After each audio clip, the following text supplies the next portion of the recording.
What's up, SC Nation? Welcome back to another video. I am your host, Ramzi Majraba, and I'm freezing, as you can tell. I'm in the car waiting for my kids to do their jiu-jitsu. So I figured I'll talk to you for a little bit, because this is the only time I have to talk to you. The question I get quite a bit. I want to become a sales engineer. Should I become an SDR first? The answer is always no. Saying, hey, should I become an SDR to become a sales engineer is saying like, hey, should I become a football scout or football physical trainer or a football, anything that's not a player, so that one day I can become a player. There are two different sets of skills that will not be very helpful. So, no, the answer is always no. Now, that's not to say that it's not been done. I know several people who were SDRs and have become sales engineers. It is doable. If you're currently an SDR, you can become a sales engineer. But you're not going to become a sales engineer because you're an SDR. You're going to become a sales engineer because you hustle, you work, you connect, and you find someone to give you an opportunity to become a sales engineer. So here's a few people, like Sarah Halley, who was on the podcast. She was an SDR, and now she's the global sales engineer leader for a company. And the way she became a sales engineer, I'll leave a link to her episode. She can tell you in her own words. But it's in the same industry. She was good as being an SDR. Someone saw her do that job, and they offered her an opportunity to be an SE in the same industry. Another person who was an SDR and became an SE is Anthony Palmozzi, who was on last week's episode. But he worked for 2 years looking for a job, connecting with people to become a sales engineer. So it wasn't a gateway. Another person is Supriya Yaramali. Supriya, if I said your name incorrectly, please forgive me. Her journey was a bit different, where she was an SDR and then she went into software development, I think. I'll leave a link to her episode as well. She was on the podcast. All three of them have been on the podcast. So it has been done. It is doable, as we say in French. And if anyone's French is listening to this, they're probably going to be pissed off. It is doable, but it's not a gateway. You don't become an SE because you're an SDR. And I like the term gateway roles, which are basically the roles that will open up doors to become sales engineers. And here are a few of them. If you want to become something before becoming an SE, I would recommend one of these positions. Basically, any position that you work with customer and you're technical, that's kind of the best position. So, support engineer. You're working with customers all the time, and you're solving problems. You're technical. James McCann, he was on the podcast as well. That's his journey. That's my journey. I was a support engineer. I became a network design engineer, and then I became an SE. So that's a very good role. Customer success is another good role, because sometimes you don't have to be as technical, especially if it's a sales kind of job where your job is to help them upsell, but you're not doing the technical stuff, but you can learn.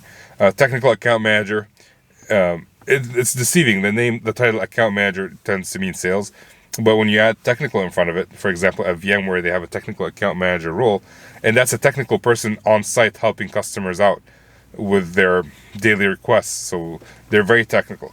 Product management, product marketing, that's a very good role. Being in sales is also kind of a gateway role, especially if your company has sales engineers. So that's one option for you. By the way, I recorded all this yesterday in the cold outside, and there was too much noise, so I have to re-record everything. I just want to share my misery. It's not very helpful to you. Now, if you're not in a gateway role, what can you do to become a sales engineer? Well, one, find a job in a gateway role.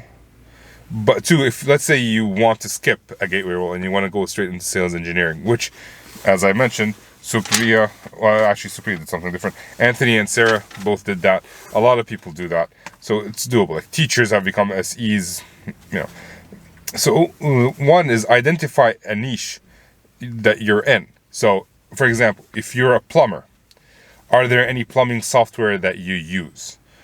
Right? Is there any design software that you use to design a plumbing system for your projects?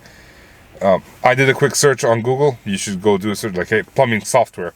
and you get a bunch of companies. Some of them have sales engineers, some of them don't. Some of them have 5 people working for them.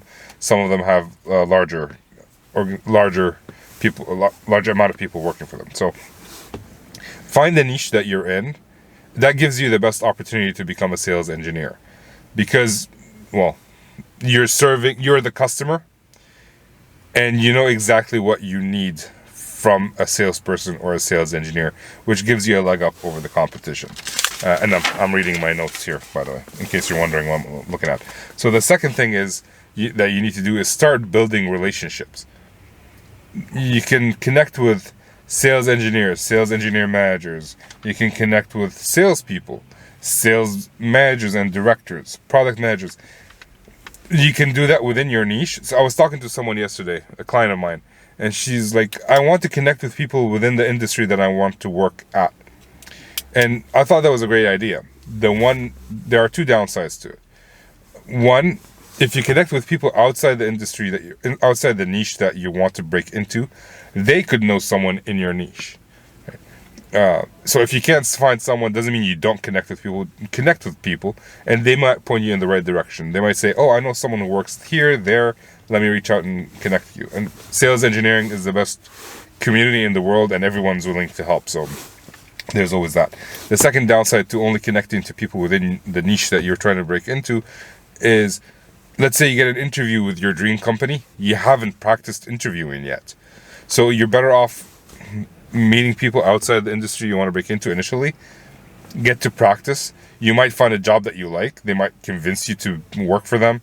And be open-minded. Don't be closed-minded. Like, if you want to go into a plumbing software, for example, but you found like Autodesk instead, which is more of a civil construction design, structural design company, amongst other things. I'm not sure what they do exactly.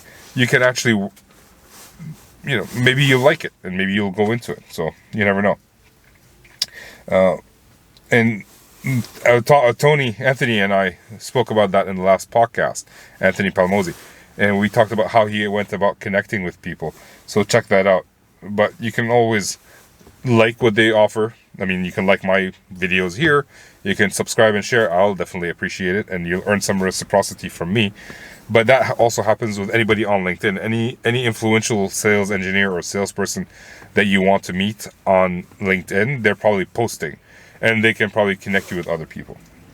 Ask for referrals. Like, hey, I am looking for to get into the plumbing industry as a sales engineer. Do you know any companies? Maybe there aren't any companies, and you'd have to pivot. So ask people if they know someone who you would help if they met. Number 4 is you basically have to hustle and apply to as many jobs as you can, connect with as many people as you can, and attend meetups. There are many companies like SENY, they have meetups. Pre-Sales Collective, they have meetups. I think Sales Engineers, National Society of Sales Engineers also have meetups. So connect with them and attend those meetups as much as you can. And the last thing you need to do is start building your brand. You've actually started building your brand throughout by connecting and liking and sharing and talking to people. That's also part of your brand, but you can be a little bit more purposeful about it in terms of building your brand, in terms of putting your own thoughts. I actually have had this discussion several times of how to build your brand, so if you're interested, I can either share it. I'll share a link in the description, but also if you want me to create a separate video for that, let me know. I'm happy to do it. And if you need more help, I help people do this, right? This is what I do, amongst other things. Right? I help aspiring SEs become SEs. I also help SEs become great SEs. So if you want to learn more, you should go on my website, or you should connect with me on LinkedIn. Links to everything is in the show notes, the description below. So again, I hope you like this video. I hope it is useful. If you found it useful, I request that you share it with one person who would actually find it useful as well. So that way we can share with the community. That's it, pretty much it. I would say get back to work, but it's Saturday when I'm recording this, so get back to having fun. Peace.